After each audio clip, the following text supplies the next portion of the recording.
Salut les amis, c'est Jacques, j'espère que vous allez bien.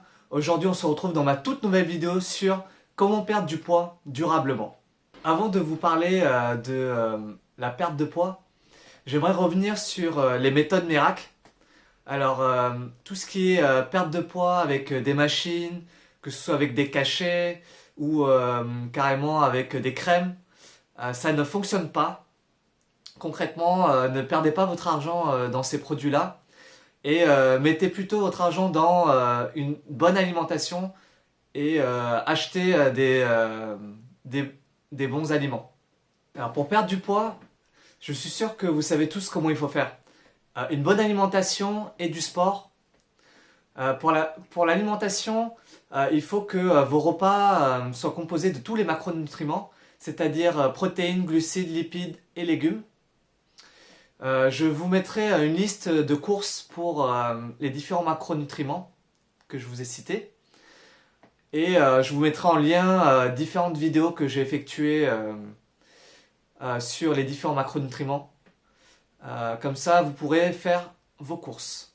Si on rentre plus en détail sur la composition des repas du midi ou du soir, je vous propose cette répartition-là qui marche très bien. Sur le repas du midi, vous faites un tiers de légumes, un tiers de glucides, un tiers de protéines et un tiers de lipides.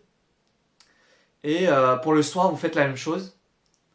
Et vos deux repas de la journée, plus le repas du petit déjeuner, sera très sain et équilibré.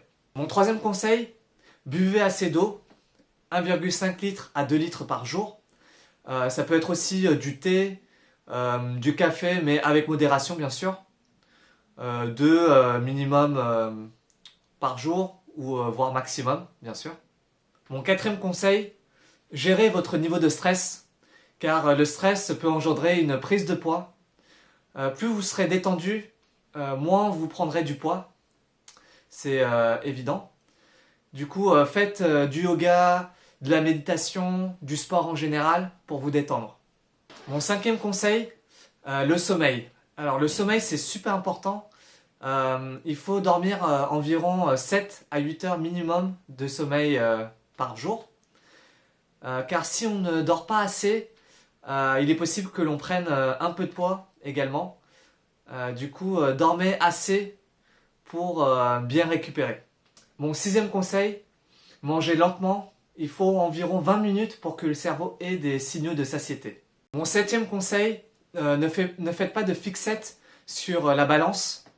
Vous pouvez vous peser pour commencer une fois par mois ou toutes les 2 semaines pour avoir un indicateur. Mais moi personnellement je trouve que le meilleur indicateur c'est le miroir. C'est beaucoup mieux et on se sent beaucoup mieux dans sa peau. C'est le plus important. Mon huitième conseil, sur 2 semaines vous mangez sainement équilibré. Vous appliquez les différents conseils que je vous ai donnés précédemment pour que votre corps s'habitue et vous allez avoir de nouvelles habitudes alimentaires et également une meilleure hygiène de vie. Par la suite, après les 2 semaines, vous allez intégrer les cheat meals. Alors qu'est-ce que c'est un cheat meal? Un cheat meal ça correspond à des repas de triche concrètement. Ça va permettre de ne pas être frustré toutes les semaines. Sur 1 ou 2 fois par semaine, vous allez pouvoir manger ce que vous voulez. Ça va permettre d'éviter de manger n'importe quoi dans la semaine et de vous faire plaisir également. Alors pour les cheat meal, ça peut être des fast-food, des pizzas, tout ce que vous voulez en fait, des sucreries. Mais faites bien attention, hein, 1 ou 2 fois maximum par semaine. Pour ces cheat meals, je les intègre le week-end. Pour mon emploi du temps, c'est beaucoup plus simple. Que ce soit avec de la famille ou des amis, c'est beaucoup plus pratique. Mon dernier conseil, n'oubliez pas, ce n'est pas un régime que vous faites, c'est un style de vie. Tous les efforts que vous faites à cet instant T, personne ne le fera à votre place. Vous pouvez être fier d'avoir changé vos habitudes alimentaires. Vous aurez beaucoup plus d'énergie, plus de vitalité et un esprit beaucoup plus clair. Si vous avez kiffé la vidéo, n'oubliez pas de liker, de commenter, de vous abonner et de partager massivement la vidéo. Dites-moi en commentaire quelles sont vos habitudes alimentaires. Je vous laisse là, à la prochaine.